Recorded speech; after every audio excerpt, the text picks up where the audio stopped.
Welcome to the Cooldown Room with your host, Skye, Upshall, an F1 podcast where we talk all things Formula. Welcome back, everybody. It's been actually quite a busy few days recently. It kind of went from like no F1 news to like so much F1 news, and so it's time for me to come back onto the Cooldown Room and give you a full update of everything that's been going on. We've had lots of news, and of course we have a race this weekend, so I'm going to be giving you everything you need to know all about the race this weekend.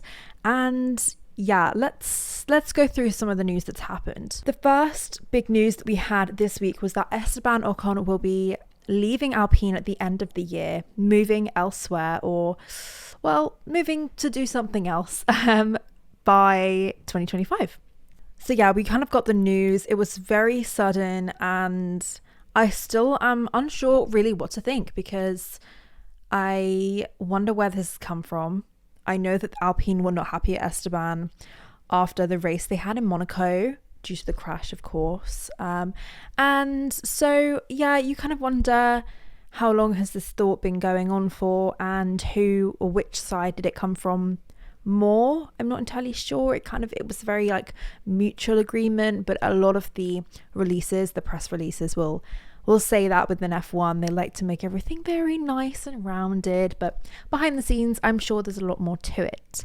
Looking at Esteban's future, there we go. I have so many questions, honestly. I think that he is a great driver, and the car has not been brilliant, as we all know. But where is he going to go? What seats are available? The seats are getting more and more limited, and for Esteban, he's not going to be in a super amazing car necessarily, but he is far better than going over to somewhere like Haas. I know Alpine have been doing better than Haas, but Alpine in previous years has been one of the kind of middle ground, maybe kind of upper middle ground in many ways. They have won a few races. Esteban, of course, has won Esty Bestie on the podium as well.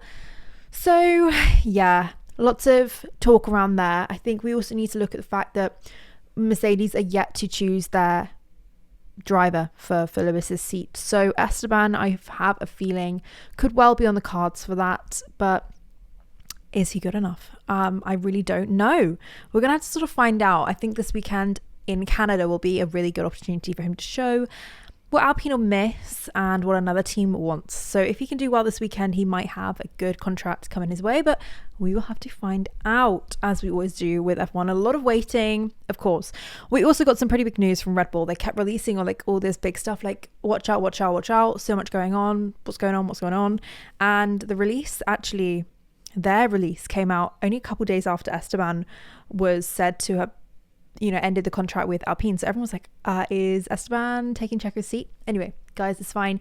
Sergio Perez is staying at Red Bull. Now, I think that was like a 50-50 for me. Like, I did think that he was going to stay, but honestly, now that it's come out, I'm fairly surprised, because in recent races, as we've seen, it hasn't gone to plan for Checo, and I'm not sure how Red Bull are feeling about it, but he is staying. He is staying for the future, and I mean, that's great for him. He has clearly shown himself enough that Red Bull need him. What I think Red Bull are really thinking with Checo, with keeping Checo there, is that team has changed so much, and though I'm sure part of them would like a younger, fresher driver, they also feel very safe with Checo. Checo's a great driver, and he's there for the team. He's always there to kind of pretty much do whatever they need to be done, particularly for Max within the championship, and he's always done that. He's proven himself. He's proven he's a team player,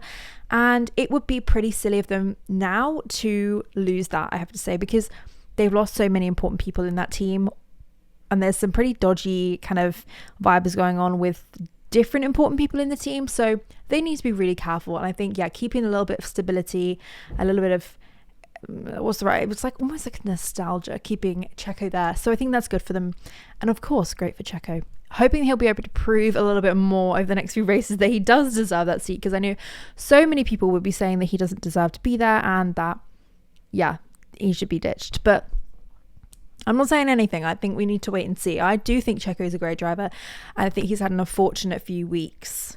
Actually, weeks is definitely an understatement. an unfortunate few months more so. So now we move on to some very recent news that for me came out today. And I was actually not expecting this at all.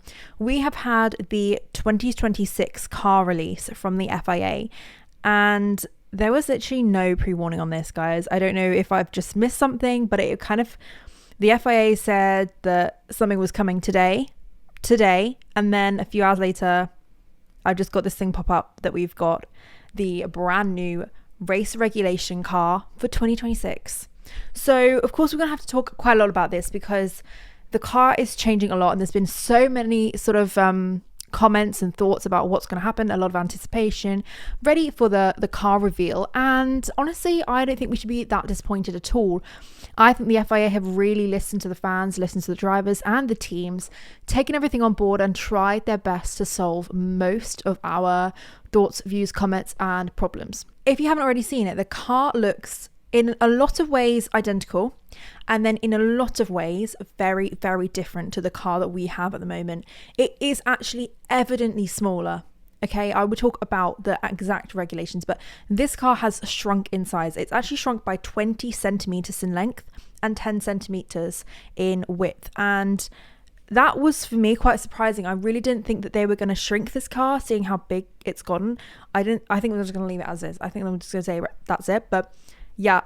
And then I heard about the weight, and then I'm not surprised. So they have also reduced the weight of this car by 30 kilograms. And of course, that is a lot of kgs when you're, I mean, the car itself is already like 798 kilograms. So they've taken 30 kilograms off of it. It's now 768 kilograms in total, just the car, no wheels, no driver, no helmet, nothing else. But that's a big change, 30 kg. If you pick up a 30 kg weight, you can have, yeah, that's enough. What's really fun now is the teams have like a year and a half to look at this car, assess what they need to do and get on with their planning. I think next year is going to be quite a kind of rushed job because it's the last year that we have with the cars that we've had for so many years now.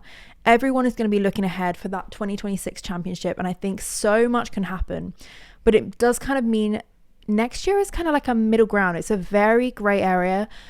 There might well be one of the smaller teams suddenly come in a little bit more on top because they've put some time and effort into the car for next year. Or we could just see, you know, all the bigger teams, the faster teams up there. I don't really know. So all in all, I think we should be very excited for the 2026 season and everything leading up to it.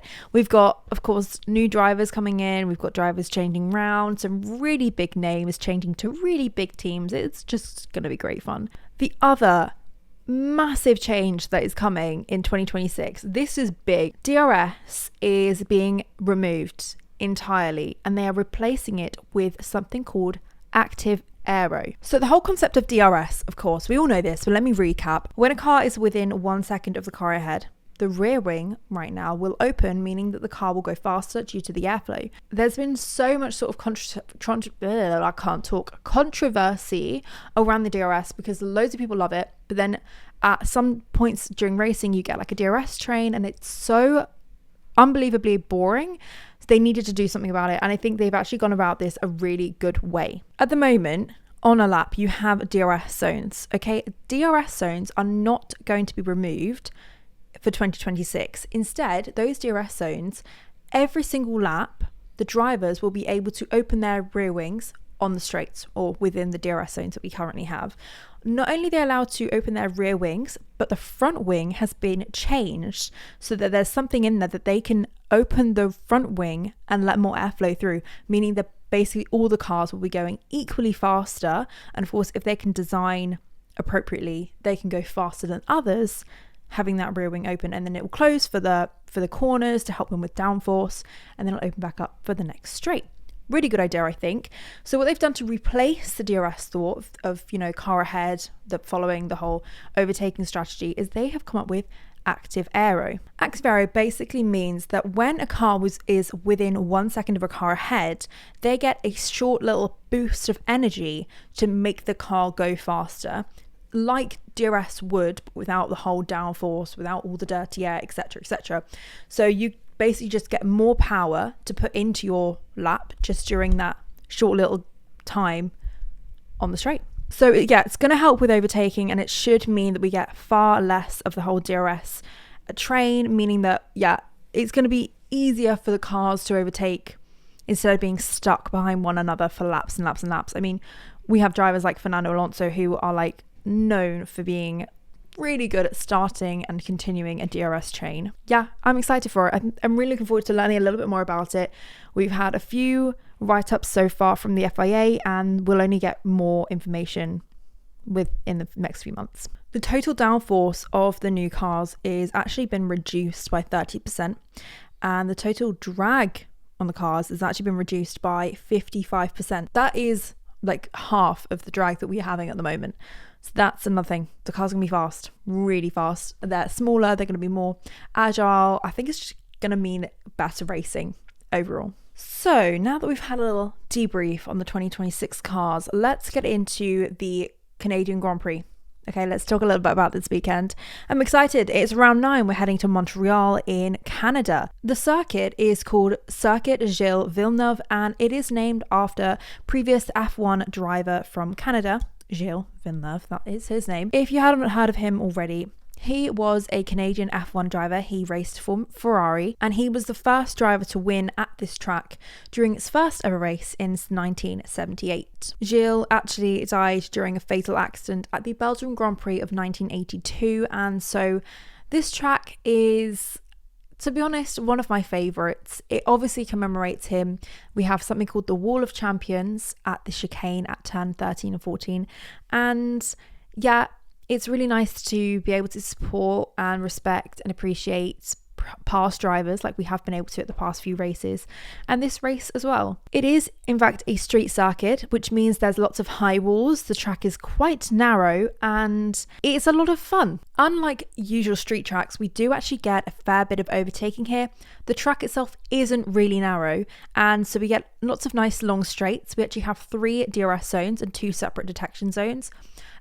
One of the DRS zones is basically one, and then it has a little chicane, which is where the Wall of Champions is, and then it goes on for the second DRS zone. So if you've got, close racing at the first DRS zone, it's make or break at that chicane. Like, super fun. The track is 4.361 kilometers long, and we're going to have 70 laps on Sunday. There are 14 turns in total, including a chicane and also a hairpin at turn 10. This track has a lot of slow speed corners, and as I mentioned before, there are a lot of high walls, so it is a lot of good racing here. Now, we must talk about the weather, because the weather is a big conversation at the moment, because the FIA have actually looked at postponing or even cancelling parts of the weekend, including free practice. And also, there's been conversation of cancelling the whole thing. I think that's off of the table now, but there are weather warnings. There's thunder, there's lightning, there's a lot of rain over the whole weekend. We are going to be seeing a lot of wet tyres. This track, we've had a lot of rain at before, and we know how it goes. It's chaos, and it's great to watch, but really tough on the drivers, the teams, the cars, everything. So yeah, Friday is going to be rain. Saturday is going to be rain and maybe even some thunder and lightning. And Sunday is going to be rain, but for the race or during the race time, at the moment, it says that we should be having just some sun and dark clouds, so we could be having some light showers. The coldest recorded race ever was actually recorded at Montreal in 1978 during its first race, and it got down to 5 degrees Celsius. We go to all these tracks where it's like 35 degrees Celsius, super hot, everyone is overheating, and then here in Montreal in 1978 we had it at 5 degrees. 5 degrees. Our last race in 2023 ended with Max Verstappen taking first, Fernando Alonso taking second, and Lewis Hamilton taking third. The tyres allocated for this weekend by Pirelli are the C3 for hard, the C4 for mediums, and the C5 for soft.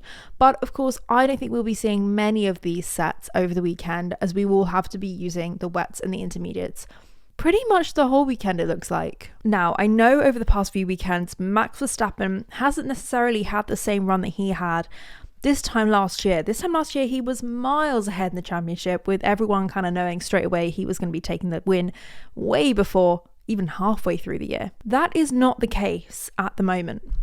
As of today, Max Verstappen has 169 points in the championship. Charles Leclerc has 138. There is just 31 points between Max and Charles. And of course, if Max goes ahead and wins this race and Charles DNFs, then we could be seeing that lead grow again. But seeing the car's performance and Max's performance over the past few race weekends, I think we have another battle on our hands, honestly.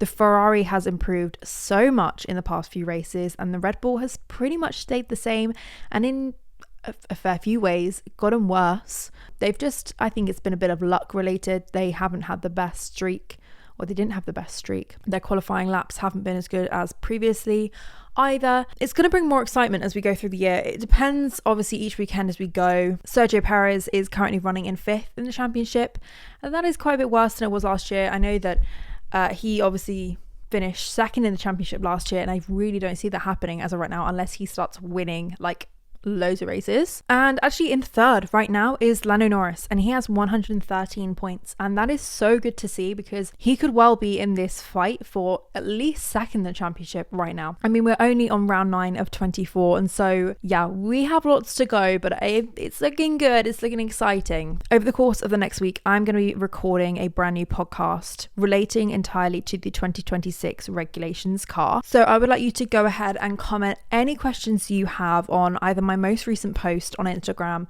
or just reply to my story. I'll have a Q&A up there just so you can write your comments, or just swipe up and reply depending on when you hear this podcast. Let me know what you want to know in particular, because obviously I'm going to be running through the basic stuff, but if there's something in particular that you want to know, let me know. Ask the question. I will try and answer as many as possible.